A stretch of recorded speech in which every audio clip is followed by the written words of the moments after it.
नमस्कार दोस्तों, स्वागत है आपका वनडे एग्जाम सेंटर में।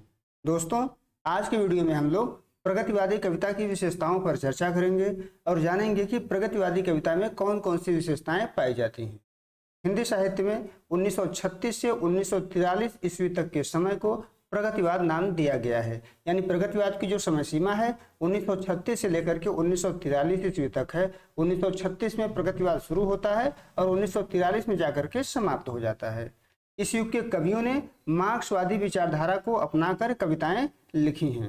यानी प्रगतिवाद के कवियों की जो मुख्य विचारधारा है वो मार्क्सवादी विचारधारा है। मार्क्सवादी विचारधारा अपनाने के कारण ही इस युग को प्रगतिवाद नाम दिया गया है। इनकी कविता समाज को अधिक महत्व देती है तथा शोषितों और वंचितों के प्रति सहानुभूति रखती है। यानी जो प्रगतिवादियों की कविता है वो शोषितों की कविता है, वंचितों की कविता है, मजदूरों की कविता है और समाज को इनके द्वारा अधिक महत्व दिया गया है। इस युग के जो प्रमुख कवि हैं वो नागार्जुन हैं, केदारनाथ अग्रवाल हैं, शिवमंगल सिंह सुमन हैं और वासुदेव सिंह त्रिलोचन हैं। चलिए आगे बढ़ते हैं और देख लेते हैं कि प्रगतिवाद की प्रमुख विशेषताएं कौन कौन सी हैं। प्रगतिवाद की विशेषताओं का अध्ययन हम लोग दो भागों में बांट करके करेंगे। पहला है भाव पक्ष की विशेषता और दूसरा है शिल्प पक्ष की विशेषता। पहले हम लोग भाव पक्ष की विशेषता देख लेते हैं और भाव पक्ष की पहली विशेषता है मार्क्सवादी विचारधारा। यानी प्रगतिवादी कवियों के द्वारा मार्क्सवाद को आधार बनाकर काव्य की रचना की गई है। वे साम्यवाद में विश्वास रखते हैं और हिंसक क्रांति के द्वारा पूंजीवाद को समाप्त करना चाहते हैं। यानी मार्क्सवादियों का कहना है कि पूंजीवाद को समाप्त करना है और पूंजीवाद को समाप्त करने का एकमात्र साधन है वो है हिंसक क्रांति। वे क्रांतिकारियों को आदर की दृष्टि से देखते हैं। मुक्तिबोध के द्वारा लिखा गया है, लाल क्रांति की लड़ने वाली मजदूर सेना आम, उनको उनके स्त्री पुरुषों को मेरा लाल सलाम। इसमें क्रांतिकारियों को आदर की दृष्टि से देखा गया है। लाल क्रांति का आशय है मार्क्सवादी क्रांति और मार्क्सवादी क्रांति कौन करेगा? मजदूर करेंगे, मजदूर सेना आम। और मुक्तिबोध कहते हैं कि उनको यानी जो लाल क्रांति कर रहे हैं उनके स्त्री पुरुषों को मेरा लाल सलाम। यानी मुक्तिबोध क्रांतिकारियों को और क्रांतिकारियों के परिवार को आदर की दृष्टि से देखते हैं।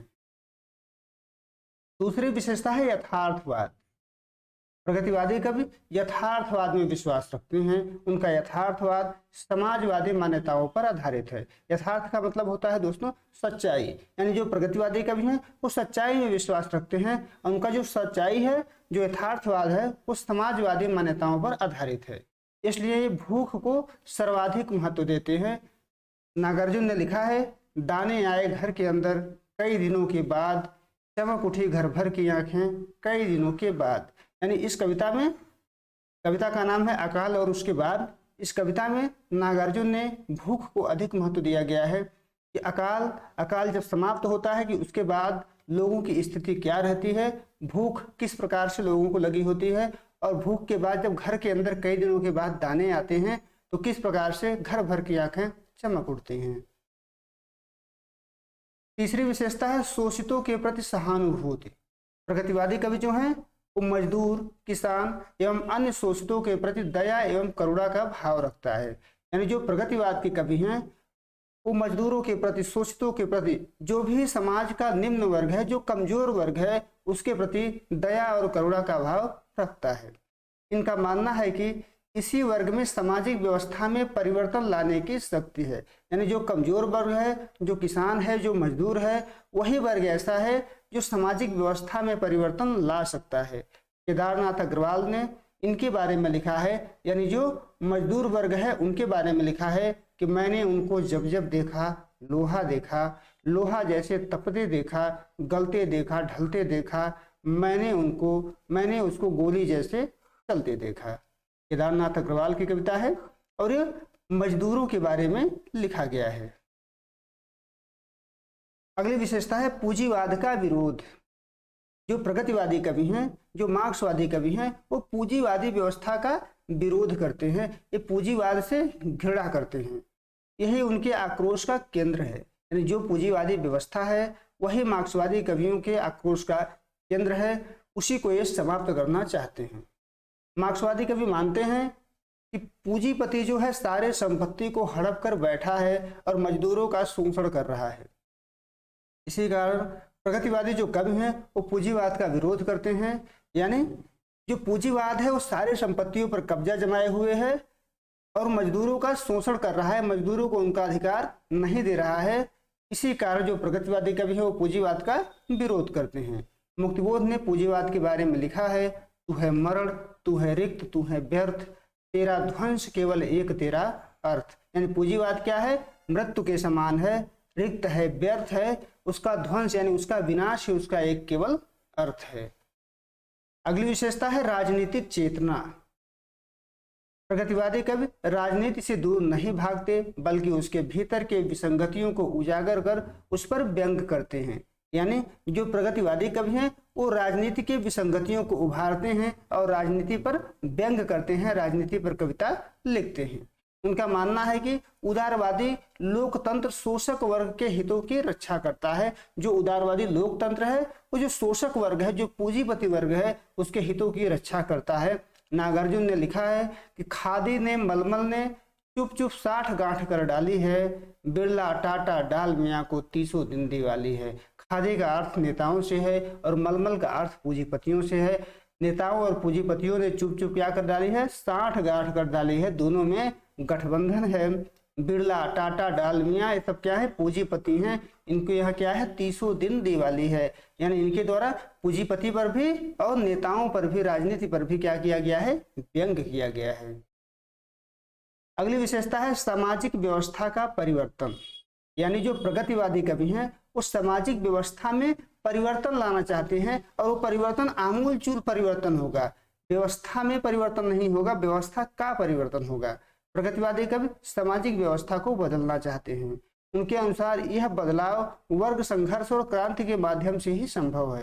केवल वर्ग संघर्ष और क्रांति के द्वारा ही सामाजिक व्यवस्था में परिवर्तन लाया जा सकता है।